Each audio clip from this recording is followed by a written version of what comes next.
Bonjour. La France n'est pas en situation d'accueillir dignement l'ensemble des migrants qui viennent sur son territoire.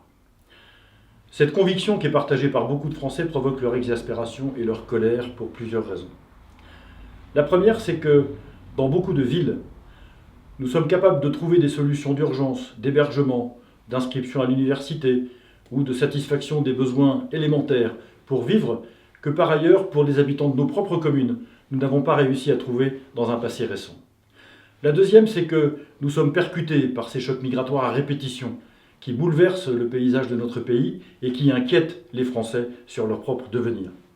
La troisième, c'est que, très clairement, les Français savent que dans tous les camps de réfugiés qui sont aujourd'hui actifs au bord du bassin méditerranéen, au Proche-Orient, et que j'ai visité moi-même, eh bien dans ces camps, les réfugiés trouvent des conditions de vie et d'hébergement qui sont évidemment très précaires, mais beaucoup moins indignes que tout ce qu'on peut imaginer en France, à Calais, sous les quais de métro de la station Stalingrad à Paris ou ailleurs.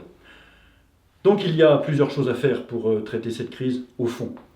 La première, c'est de rappeler que, puisque la France n'est pas en capacité d'accueillir dignement ces personnes et de leur fournir un avenir durable, sauf exception, nous devons passer ce message à tous les pays et à toutes les personnes concernées. Le premier droit d'une personne est de ne pas être obligé d'émigrer de son propre territoire, de son village et de sa maison.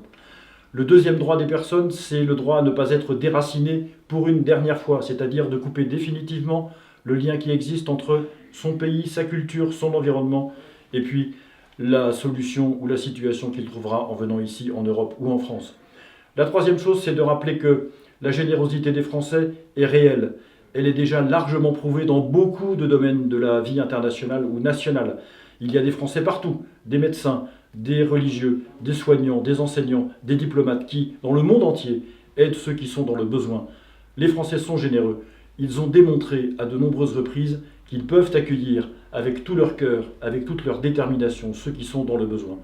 Mais l'État ne peut pas traiter avec légèreté, pour ne pas dire avec négligence, la situation actuelle des migrants de Calais comme il le fait.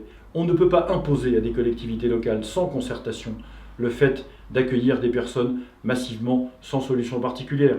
On ne peut pas imposer aux Français de voir leur vie perturbée lorsqu'ils ne sont pas préparés, qu'ils ne sont pas d'accord. Il faut pouvoir trouver un mode de concertation qui permette de mettre en place les solutions durables pour tout le monde. Enfin, l'impératif de battre Daesh militairement, à Mossoul en ce moment en particulier, est une obligation de premier rang. Nous ne parviendrons pas à régler durablement cette crise, nous ne parviendrons pas à pacifier cette région sans évidemment avoir détruit le califat. J'adresse tous mes encouragements en ce moment même à tous les soldats de quelque nationalité qu'ils soient qui sont en train de vouloir libérer Mossoul. C'est ici la clé de notre capacité à régler durablement cette crise qui nous affecte tous. Je vous remercie et je vous donne rendez-vous à vendredi prochain.